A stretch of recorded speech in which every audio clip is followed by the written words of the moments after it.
Doctor ডুমের origin নিয়ে একের পর এক নতুন থিওরি সামনে আসছে।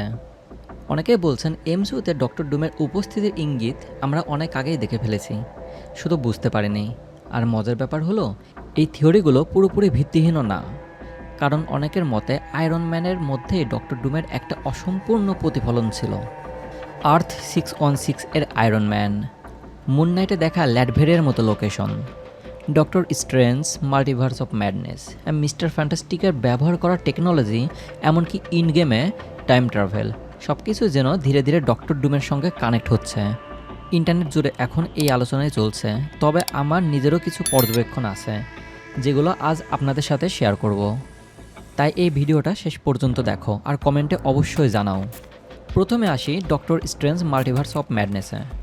মিস্টার ফ্যান্টাস্টিক যে পোর্টাল ব্যবহার করেছিলেন, অনেকের ধারণা সেটা আসলে ডক্টর ডুমের টাইম প্ল্যাটফর্ম টেকনোলজি থেকে অনুপ্রাণিত। ডিরেক্টর নিজেও ইঙ্গিত দিয়েছিলেন যে এই ডিজাইন ডুমের কমিক্স টেকনোলজির সঙ্গে মিল রাখে। পোর্টালের ভেতরে এনার্জি ফ্লো, এর কাজ করার পদ্ধতি, এমনকি এর রিমোট কন্ট্রোল সিস্টেম, সব কিছু ডুমের টাইম গেটের মতো। টিভিএ প্রায় একই ধরনের সিস্টেম ব্যবহার করে। তাহলে প্রশ্ন হলো, এই প্রযুক্তি কি ডুমের কাছ থেকে এসেছে, নাকি ডুম সবার আগে এটা তৈরি করেছিল? সম্ভবত এমসিইউ আমাদের ধীরে ধীরে সেই উত্তর দেওয়ার প্রস্তুতি নিচ্ছে। এবার আসি মুন নাইটে। যদি প্রথম এপিসোডটা ভালোভাবে লক্ষ্য করেন, স্টিভেন গ্রান্ট যে অদ্ভুত শহরে পৌঁছায়, সেটা ডক্টর ডুমের দেশ ল্যাডভেরিয়ার সঙ্গে অবিশ্বাস্যভাবে মিলে যায়।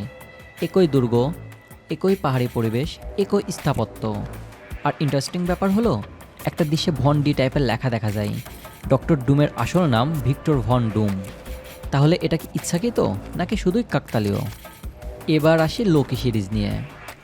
এখানে ডক্টর ডুমের সবচাইতে শক্তিশালী রেফারেন্সগুলোর একটি লুকিয়ে থাকতে পারে।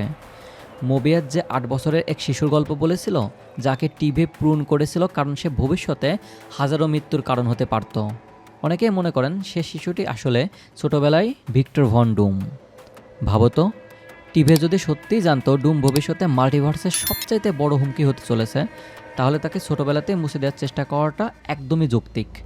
আর লোকি এর শেষে যখন মাল্টিভার্সাল ট্রি তৈরি হলো, তখন হয়তো সেই প্রুন হওয়া টাইমলাইনগুলোর একটিতে ডুম আবার বেঁচে ওঠার সুযোগ পেল। এখন আসি টনি স্টার্কের কানেকশনে। কমিক্সে বড় একটা থিওরি আছে, টনি স্টার্ক হয়তো হাওয়ার্ড স্টার্কের বায়োলজিক্যাল পুত্র ছিল না। আর ইনগেমে একটা ছোট ডিটেলস আছে যা এই থিওরিকে আরও শক্তিশালী করে। টনি এর অফিসিয়াল বার্থ ডেট আর হাওয়ার্ড স্টার্কের বলা সময়ের মধ্যে অসঙ্গতি আছে। এটা কি মার্ভেলের কন্টিনিউটি মিস্টেক, নাকি ইচ্ছাকৃত ক্লু? যদি টনে সত্যি অ্যাডপ্ট করা হয়ে থাকে, তাহলে কি মার্ভেল ভবিষ্যতে রিভিল করতে পারে যে তার অরিজিনের সঙ্গে ডক্টর ডুমের কোনো কানেকশন আছে? আর একটা দারুণ বিষয় হলো এজ অব আল্ট্রন।